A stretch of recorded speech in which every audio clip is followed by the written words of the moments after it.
Hey everyone, here is one of the new extremes for this new series, the Ragnarok series. It features Princess Nokko, and here we go. So, so as you can see, I brought Rotbone along with me, and that is because Princess Nokko is a sprite, so bringing Sprite Slayers is a good thing.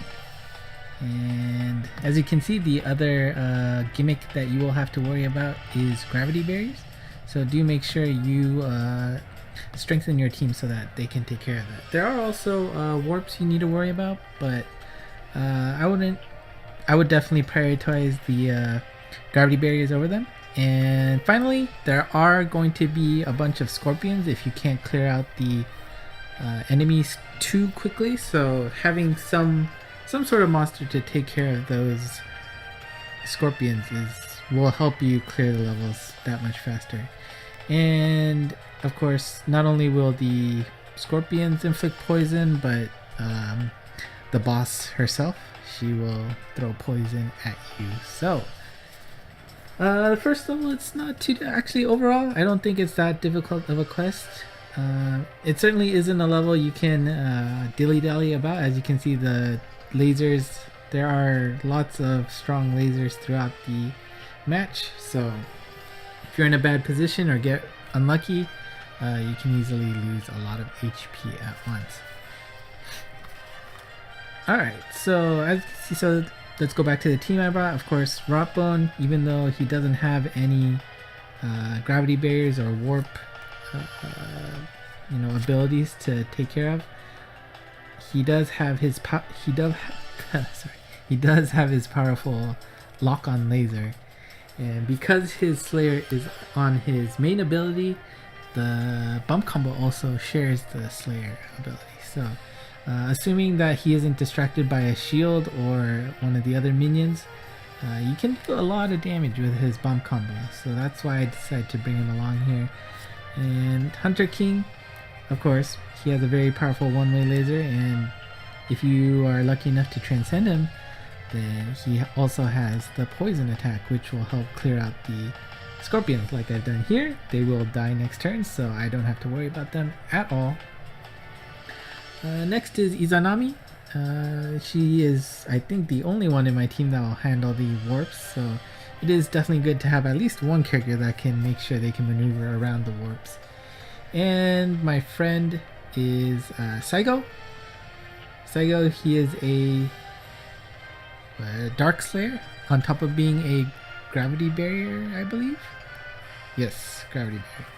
And he is a Slayer for basically everybody in the map. I don't think there was a non-light type here, so he will a very good utility monster here.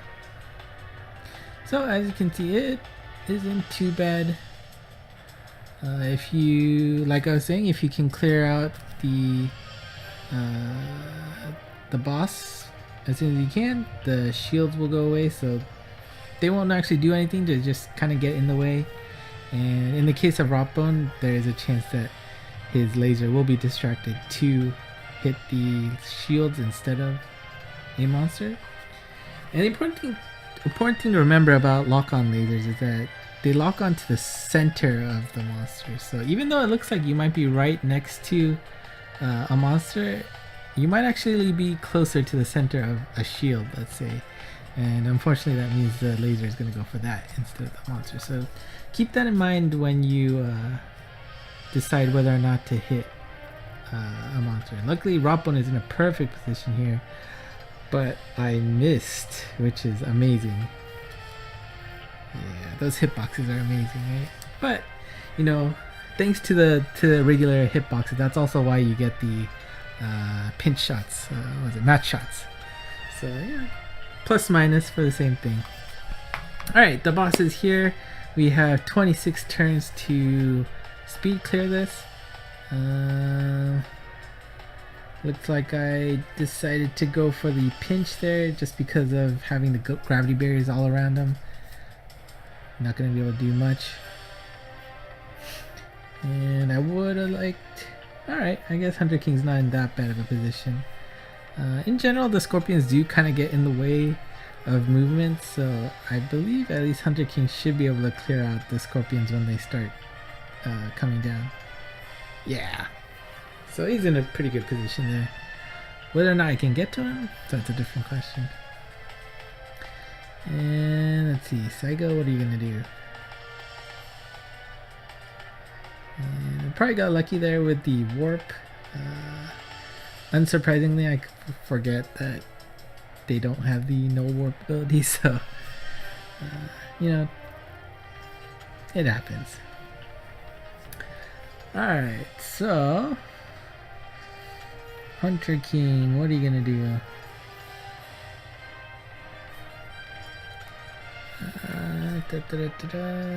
Yeah, nothing much with that warp there. But let's see, Nokko is good for Nibelung if you are lucky enough to get her from the hatcher. And don't forget, if you do a 10 pull for the first time, you can get a guaranteed 5-star featured monster, so that means you will get either Thor, Brunhild, or Nibelung. You can see the results of my pull in the previous video I uploaded 2 days ago. And yes, that lock-on laser doing work. Love it. And let's see, who else? So, Nokko you need for Nibelung, Thor, and Sanma. So, I do believe Nibelung's favored form is the Evo form, but in case you like filling out your Monsterpedia to the max, you will need a couple of her to ascend. To be honest, I think Princess Nokko looks pretty good. The art's pretty nice, so having one just for the collection at least is not a bad thing. And actually, let's take a look. Nokko has balance and null gravity barrier in her Evo form, and turns into just dark resistance for her ascension form. Interesting. Only dark resistance. That doesn't make it very viable. But anyways, let's get back to the mission, and let's see. Ooh, yeah, those scorpions aren't in a nice place there. And unfortunately, Hunter King is completely on the wrong side to get rid of them. And it looks like I decided to go for the kill, at least for this bar. Hunter King, his attack increases with each bounce against the wall. And if you wait until his second level strike shot is up, the multiplier for each wall bounce gets even higher. And I believe it's as high as Benkei. And Benkei does have the highest multiplier in the game. So it is definitely worth it to wait if you can. I think in most cases you will have the luxury to have Hunter King's second strike shot up. And HP is getting a little scary, so I do decide to stall here for at least one turn. I believe it should turn gold next. And here's, hopefully there's enough space to wedge in there, and yes there is, which is great. And to top it off, Hunter King actually ends up on the bottom of the map. It always seems like when you have those one-way laser monsters, they find their way up on the top half of the map a lot, so definitely nice to see him get there on the bottom. Now Izanami's strike shot has, for each monster she hits, it'll drop a meteor on top of them. I do make sure to prioritize hitting the boss at least. I was hoping she'd crawl around the bottom rather than getting stuck on top to hit more monsters potentially, but it's alright. Hitting Nokko is the important part. And Saigo has the same strike shot as Hunter King, as you can see, each bounce against the wall. Oh, I guess I didn't decide to use it. Oh yes, the warp would be in the way, but looks like it didn't matter. I got stuck in the bottom, and hey, there you go. Mission clear. So, if you have a Rotbone, I do suggest giving it a shot. It is nice with the one-way, or the lock-on laser. And let's see the drops. One guaranteed and one from the max luck chest. Alright, that's it for today. The Sanma video should be up soon, and I think I'll have a Savage Quest video up as well. So until next time, bye bye.